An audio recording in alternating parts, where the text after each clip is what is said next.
عارف ايه اسوأ حاجه في مشاريع الاي ار بي؟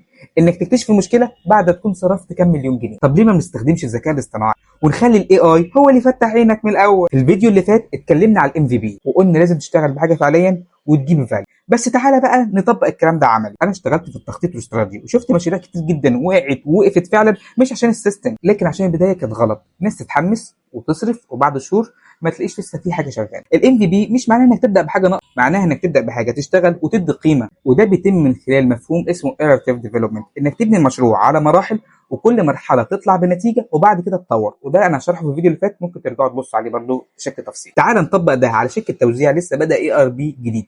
الفكره هنا ان اول حاجه نعملها هنخلي الاي اي يكتشف المشاكل اللي ممكن تواجههم قبل ما تحصل. واخدين بالكم؟ فانا جيت كتبت برومبت بقول له you are a senior ERP business analysis. We are implementing in SAP ERP system for distribution company Egypt. عشان برضه اشرحها لكم في البرومبت ده، انا بطلب من الاي اي انه يتصرف كانه استشاري تحليل اناليسيس، تمام، اي ار بي كبير، ويفترض ان هو بينفذ ساب في شركه توزيع كبيره. انا هنا ما بطلبش منه هو يعمل سيستم خالص، انا بطلب منه يكتشف المشاكل اللي ممكن تظهر تمام وقت التنفيذ. وركزت له على 4 نقط اساسيين. قلت له الدمج مع الانظمه الثانيه، مقاومه المستخدمين ان هم طبعا ناس شغاله على السيستم بقالهم 4 5 سنين ولا 10 سنين، فطبعا بيبقى ده مشكله. الانظمه القديمه اللي هي الليجاسي سيستم. وقلت له كمان عدم وضوح الام في بي نفسه، عايزه يبان.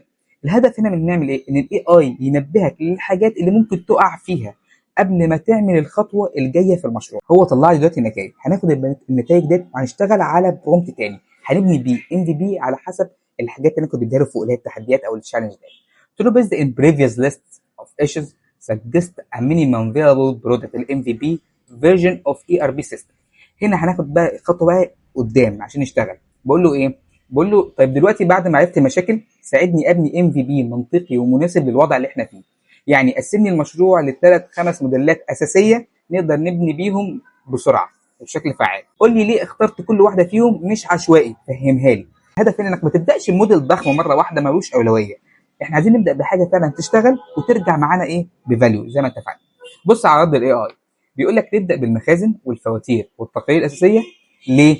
لان دول بيخدموا على كل الاقسام الموجوده وتقدر تشتغل بيهم حتى لو باقي النظام مش جاي. من الاخر اللي انا جاي اوضحه، قبل ما تصرف مليون ولا 2 ولا 3 اسال اي اي، وقبل ما نعمل سيستم كامل شغل ام في بي. الذكاء مش انك تعمل كل حاجه، الذكاء انك تعمل الحاجه الصح في الوقت الصح. البرومبتس كلها هتبقى موجوده في الكابشن او في الكومنتات او ابعت لي هبعتهم لك على طول.